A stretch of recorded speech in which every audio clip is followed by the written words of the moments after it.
So why is what we see in terms of things that we would categorize as mental health issues or overly stressed lives or all of the myriad things that we think of, like rheumatoid arthritis, one of the examples that you give. How is that an adaptive response? Well, the rheumatoid arthritis is not an adaptive response in itself. It's the outcome of an adaptive response. So when you talk to people, and I've interviewed many, or you look at the research literature on who gets rheumatoid arthritis, it's people who are super conscientious. They have what's called hyper-autonomous self-sufficiency. In other words, they don't know how to ask for help. They looked after the emotional needs of others rather than caring for their own. They tend to suppress their healthy anger, and they really try to fit in and not make waves. And these people, that's an adaptation. This is how they adapted to their childhood. They grew up in families where they were not accepted, seen for they were. They might have been traumatized. The adaptation was to make themselves, to suppress their authentic emotions and to try and fit in with other people's expectations and to meet other people's needs. That's the adaptation. But that adaptation puts tremendous stress on the person, and that stress causes the illness. So what I'm saying is that the illness is the outcome of an adaptation.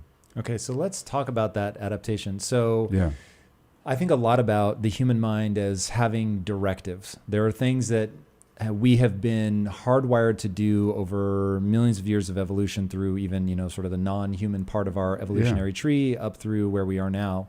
And so these directives get implanted, and it seems like your thesis is largely about the way that as a child, we go, okay, this is what our environment is. I don't have a secure attachment style. Maybe my parents aren't paying attention to me. But what is the directive? Is the directive to get along? Is the directive to fit in? Like, what is the core directive that causes this to become pathological? The core directive is twofold.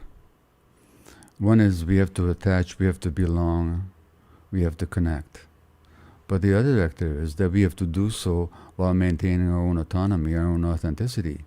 Auto means the self. So that means we have to be in touch with our gut feelings and our emotions and to be true to them. And so what we need is relationships in which we can be true to ourselves. That's the directive. Now, as soon as the directive changes because of, this is what we're wired for. For example, authenticity, being in touch with your gut feeling. Out there in the wild as a hunter-gatherer, how long do you survive if you're not in touch with your gut feelings? So that's an essential thing. But what if you grew up in a home where your honest emotions are not accepted by your parents?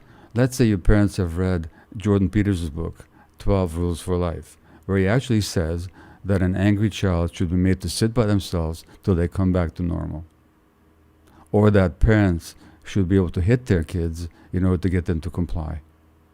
Now, if a child experiences healthy and normal anger of a 2-year-old, but the message he gets that if you're angry, you will not be accepted by us.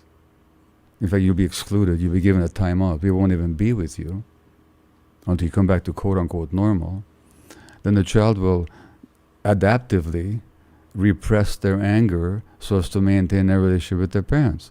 So they give up their authenticity for the sake of the attachment. That giving up of the attachment suppresses not just the emotions, but because the emotions are physiologically connected to the immune system. In fact, they're part and parcel of the same apparatus. When you suppress your emotions, you're suppressing your immune system as well. And now you're asking, why are we seeing a rise of autoimmune disease in this society? Which we are. And as globalization spreads, we're seeing more autoimmune disease around the world. Is because people are more and more having to suppress themselves to fit in with the false expectations of a society. So that's the link.